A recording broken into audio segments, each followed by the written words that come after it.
Perangkat input merupakan perangkat yang bertugas untuk memberikan input kepada CPU. Di sini yang paling umum adalah keyboard, sehingga perangkat input utama itu adalah keyboard.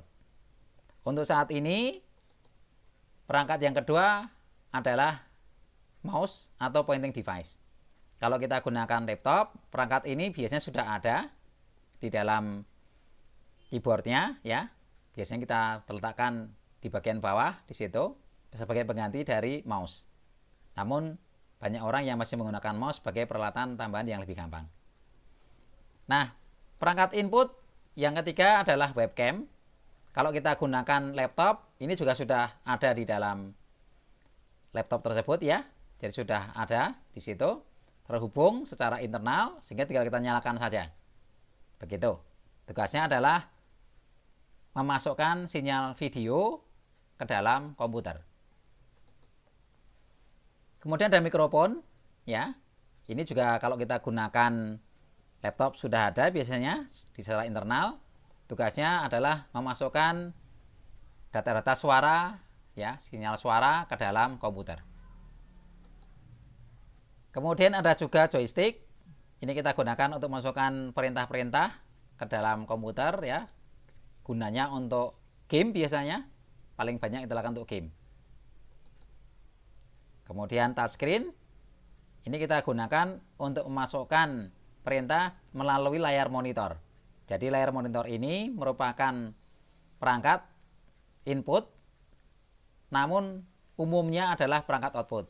Jadi monitor biasanya dipakai untuk input, umumnya dipakai sebagai output, namun untuk yang jenis touchscreen ini bisa digunakan sebagai perangkat input. Ada juga scanner yang kita gunakan untuk memasukkan gambar dari dokumen yang kita scan, ya, sehingga menjadi data digital begitu. Kemudian di sini ada graphic tablet.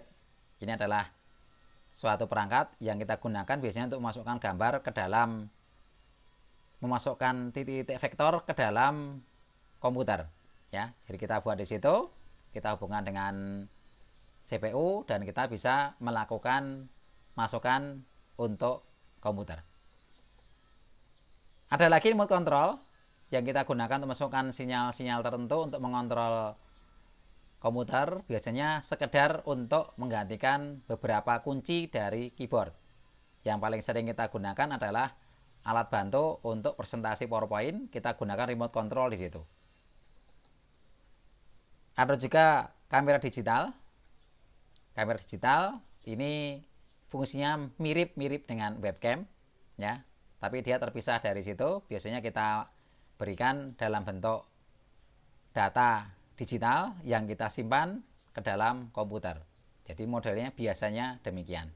Kalau kita akan membuat video, maka umumnya kita gunakan webcam dari komputer kita sendiri, atau kita gunakan kamera yang sudah terhubung dengan komputer. Kalau dalam desktop, ya, kita gunakan di situ.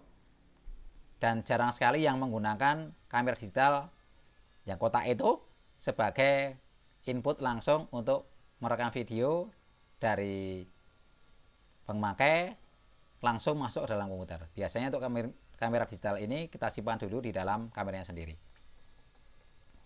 Kemudian ada juga numerik keypad. Ini sangat jarang. Biasanya kita gunakan justru kalau kita sering sekali menggunakan perhitungan, sehingga kita sering menggunakan tombol numerik, dan kita kebetulan menggunakan keyboard. Kalau kita sering menggunakan keyboard, sementara keyboard kita di dalam laptop itu tidak ada numerik keypadnya, maka kita bisa menambahkan sendiri. Kalau kita gunakan desktop, biasanya dalam keyboard kita sudah ada sekumpulan tombol yang menyatakan numerik keypad di situ. Kemudian yang terakhir adalah light pen. Ini alat input yang kita gunakan untuk memasukkan gambar juga, ya, untuk menggambar begitu ke dalam komputer.